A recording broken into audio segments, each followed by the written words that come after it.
Everyone, আমি সুস্মিতা। আমি চলে এসেছি একটা নতুন রান্নার ভিডিও নিয়ে। তো আগেও দুটো ভিডিও শেয়ার করেছিলাম রান্নার, তো তোমরা তাতে অনেক ভালোবাসা দিয়েছো, তো তার জন্যই আর একটা নতুন ভিডিও নিয়ে চলে এসেছি। তো চলো আজ দেখা যাক কী রান্না করি।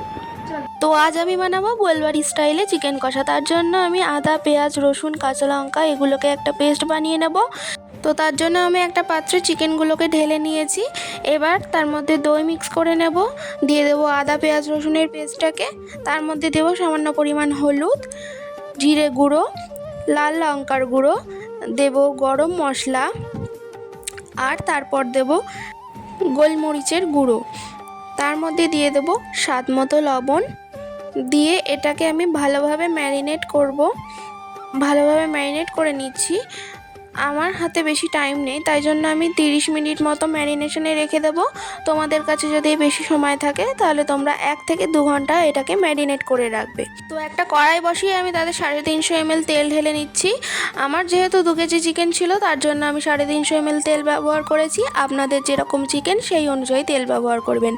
তো তেলের ওপর কুচানো পেঁয়াজগুলো দিয়ে আমি লাল লাল করে ভেজে তুলে নেব। বেশি লাল করব না, বেশি লাল করলে তিতো হওয়ার সম্ভাবনা থেকে যাবে।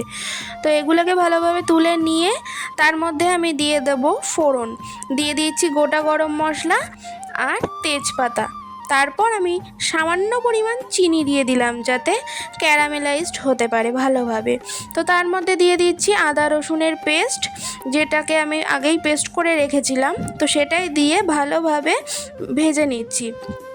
তো তারপরে দিয়ে দিলাম ম্যারিনেট করা চিকেনটাকে। তো চিকেনটাকে আমি ভালোভাবে অনেকটা টাইম নিয়ে কষিয়ে নেব। যত ভালো কষা হবে তত ভালো টেস্ট আসবে। তো তারপর ভেজে রাখা পেঁয়াজগুলোকে আমি একটা মিক্সিং জারের মধ্যে ভালোভাবে মিহি পেস্ট বানিয়ে নেব। তো তারপর এখানে আমি একটা পাত্র বসিয়ে নিয়েছি, তাতে 1 কাপ পরিমাণ জল দিয়ে সেটাকে ভালোভাবে ফুটিয়ে নিয়ে তাতে 1 চামচি পরিমাণ চা দিয়ে ফুটিয়ে নামিয়ে নেব। তারপরে আমি ভাজা পেঁয়াজের পেস্টটাকে চিকেনের মধ্যে দিয়ে দেব। তার সাথে দিয়ে দেব চাটাকে, যেটা আমি বানিয়ে রেখেছিলাম।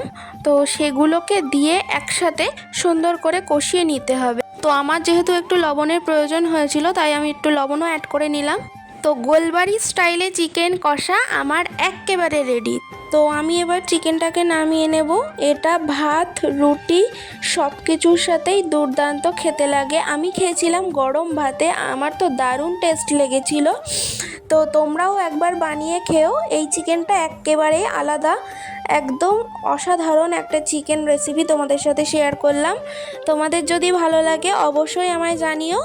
তো এদিকে দেখো আমার বরমশাই খেতে বসে গিয়েছে, তো তার কাছ থেকে রিভিউটা শুনে নাও কেমন লাগলো।